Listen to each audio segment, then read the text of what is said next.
Hi ඉතින් ඔන්න අදත් වීඩියෝ එකක් අරන් ආවා ඔයාලත් එක්ක බෙදා ගන්න. මේ මලේ නම දන්න කෙනෙක් කමෙන්ට් එකක් දාලා යන්නකෝ. ඉතින් මට හිතෙනවා ඔයාලත් එක්ක මේ මල ලස්සන නිසාම බෙදා ගන්න. ගොඩක් අය දන්නවා ඇති කියලා හිතනවා. ඇත්තටම උදේ පාන්දර මම දැන් කරන්නේ මගේ හස්බන්ඩ්ට සැලොන් එකට පූජා කරන්න අරන් යන්න මල් ටිකක් කඩන එක. ඉතින් මේක හැමදාම වගේ මම කරන දෙයක්. අද හිතෙනවා ඔයාලත් එක්ක බෙදා ගන්න. අද ඉතින් මං හස්බන්ඩ්ට කඩලා දෙන්න හිතුවේ මෙන්න මේ රෝස පාට අරලියා ගහේ මල්. ඉතින් මේ මල් මාරම සුවඳයි. දන්න අය දන්නව නේද? කහ පාට අරලියා ගහේ මලේ සුවඳ වෙනයි.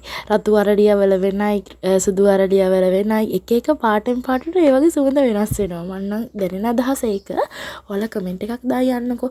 ඉතින් අක්කි කෙනෙක් මගෙන් වීඩියෝ එකක් ඉල්ලලා තිබ්බ දෙතුන් වතාවක්ම මේ අරලියා හදාගන්න චුට්ටක් අමාරුයි වීඩියෝ එකක් දාන්න කියලා. මට අක්කිගේ නම ඇත්තට මේ වෙලාවේ මතක නැහැ. අක්කිගේ channel එකේ වීඩියෝස් ආසාවෙන් බලනවත් එක්ක එයා වෙනුවෙන් මම වීඩියෝ එකක් ඉක්මනින්ම අරන් එන්නම්. මොකද මම වීඩියෝ එකක් හැදුවා ඉක්මනින් අප්ලෝඩ් කරන්න. මෙන්න මේ මල් ගහත් මම චූට්ටන් කාලේ ඉඳලම අපේ ගෙදර තියෙනවා. ඉතින් මාරම සුවඳයි මේකේ මලුත්. මේකෙත් පාට ගණනාවක් තියෙනවා. පොකුරු එකයි නෝමල් එකයි දෙකම. හැමෝම දන්නවනේ. ඉතින් මෙයාලම දන්න කෙනෙක් කමෙන්ට් එකක් දාගන්න ඒකේ නමත්.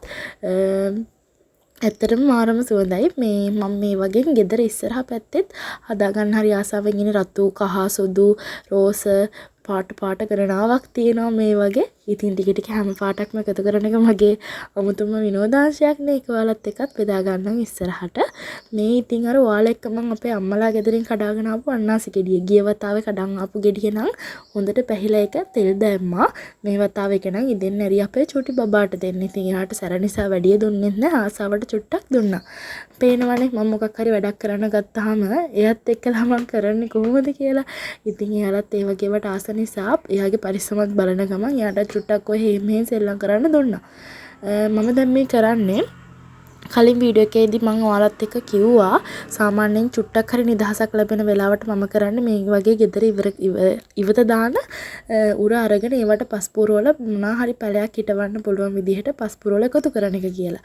හැබැයි අද ඔන්න සෙනසුරාදා දවසේ මට චූටි වෙලාවක් හම්බ වුණා.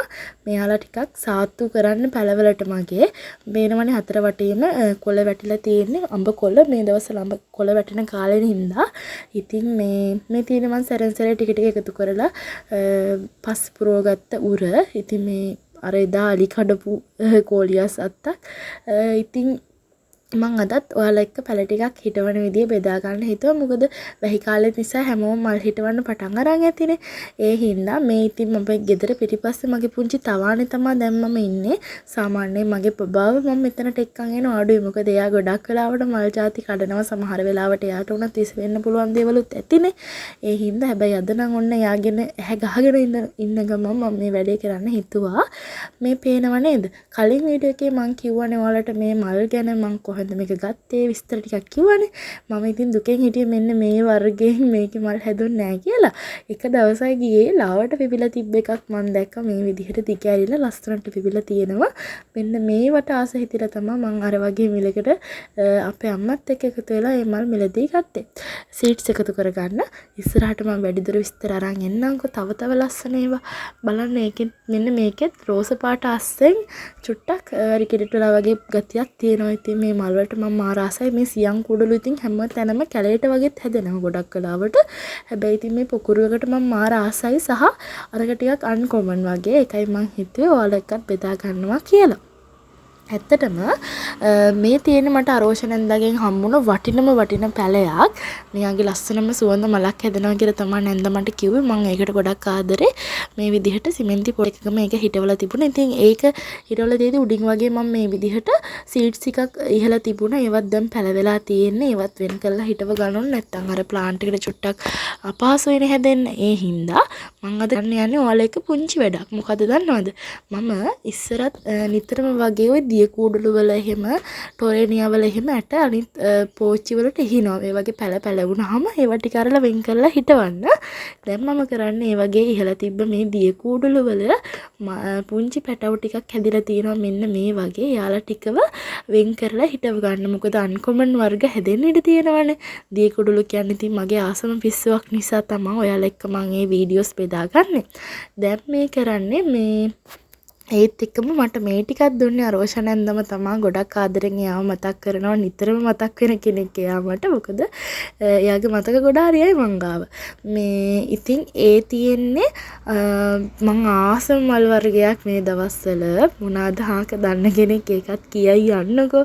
ඉතින් මේ මම දැන් මේ ටික ගලවන්න තමයි යන්නේ. බලමු ඉතින් මෙයාලගේ මොන වගේ පාට හැදෙයිද කියලා. මොකද මම පරාගණය කරලා තමයි මේ සීඩ්ස් මේ විදිහට පෝච්චිවට ඉහලා තිබුණේ. ඉතින් ඒ වගේම බේරිලා පරිස්සම් වෙච්ච පැල පොඩ්ඩක්ම තමයි මේ විදිහට මම ගලවන්නේ. මොකද වෙලාවට ගොඩක් ඒවා මේ විදිහට බේර ගන්න බෑ. ඉතින් සමහර ඒවා පැල වුණත් කුණු වෙලා යනවා. මොකද චූටි පැලනේ.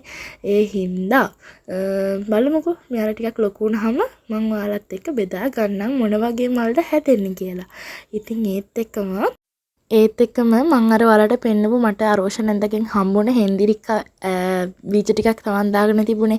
ඒ ටිකක් දැන් වෙන් කරලා හිටව ගන්න හදන්නේ. හැබැයි වීඩියෝ කර කර ඉන්න අතරේ මගේ මෙමරි ෆුල් වුණා. ඉතින් ඊට පස්සේ මට හැම එකම ඔයාලත් එක්ක බෙදා ගන්න බැරි වුණා. ළඟ වීඩියෝස් ටිකක් එඩිට් කරලා හදලා තියෙන නිසා ඔයාලා එක්ක ළඟ වීඩියෝස් ටිකක් මං අරන් එනවා. මොකද මේ දවස්වල තියෙන වැඩ කන්දත් එක්ක මේ වගේ වැඩකට මට අත ගහන්න හම්බෙන්නේ පොඩි චූටි වෙලාවක්.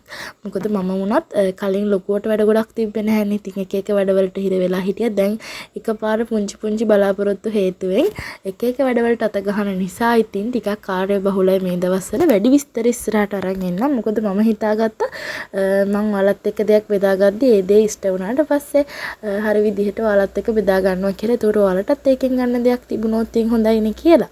මේ පේනවනේ මම මේ දී කුඩුළු ටික හිටෙව්වා. මේ සියන් කුඩුළු මලක් මගේ චූටි බබ්බා කඩලා මං ඔයාලට කිව්වනේ යාව මෙතනට එක්කන් ආවොත් එක්ක එයා මල් කඩනවා. එහෙම නැත්නම් මොකක් හරි අනතුරක් කරගන්න ඉඩ තියෙන නිසා එයාව එක්කන් එනවා අඩුයි කියලා.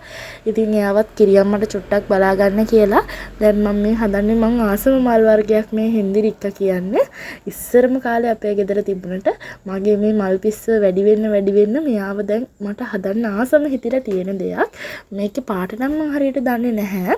බලමු ඉතින් මොන වගේ පාටකින් හැදෙයිද කියලා. තවත් මට දම් පාටිනුත් ඇට ටිකක් හම්බ වුණා. ඒ ටිකත් තවන් දාගන්න ඕනි. බලමු ඉස්සරහට මම ඔයාලට අරන් එන්න මොනවාද ඒ වගේ හැදිච්ච පාට කියලා. ඇත්තටම මේ වගේ මේ දිය කූඩලු ඊට පස්සේ ගොඩාක් වර්ග තියෙනවා. මම මේ වගේ පැකට් වල තමයි යාලව හිටව ගන්නෙ. අර ඊට අමතරව ඔය පොල් කටු වල ඊට පස්සේ ඔය වන් ඩේ කප් අයිස්ක්‍රීම් කප් ඔය වගේ ඉවත දාන ගොඩක් දේවල් වල මම පැල හිටව ගන්නවා. කිරි හට්ටි වල හිමින් ඉතින් පෝච්චි ටිකක් ගන්නකම් මේ වගේ හිටව ගන්නවා. ඉතින් ඒක මට නම් මාර මානසික සතුටක්. මොකද තියෙන දේෙන් මේ වගේ ලස්සන මල් හිටව ගන්න එක. ඉතින් ඒ හින්දා මම ඒක හරි ආසාවෙන් කරන්නේ. බලමු ඉතින් හිමින් පෝච්චි ටිකක් එකතු කරගන්න.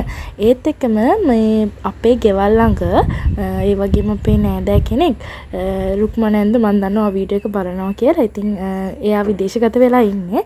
ඉතින් මට මාර සතුටු හිතුණා හම්බෙන් එයා මගේ වීඩියෝ එකක් දැකලා මාත් එක්ක නිතර කමෙන්ට් කරනවා. එයා මගෙන් මල් ඉල්ලුවා. ඉතින් එයාගේ දුවට දෙන්න කියලා. ඉතින් මම දැන් මේ එයාට දෙන්න පැල ටිකක් පොට් කරා මේ විදිහට. එයා ගෙවල් ළඟම කෙනෙක් නිසා ලේසියෙන් එයාට දෙන්න පුළුවන්. ඉතින් හරි ආසාවෙන් තමයි මම එයාට මේ විදිහට දෙන්න පැල ටිකක් හදන්නේ.